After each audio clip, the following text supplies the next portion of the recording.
প্রথমে 2023-এর one day world cup, তারপর 2024-এর T20 world cup, তারপর চলে আসলো 2024-এই লেজেন্ডদের চ্যাম্পিয়ন্স ট্রফি।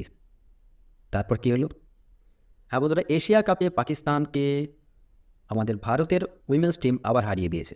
আর এই ম্যাচ যে এত মারাত্মক ম্যাচ হয়েছে, এত বেশি ব্যবধানে ওদেরকে হারিয়েছে যে ধারণার বাইরে।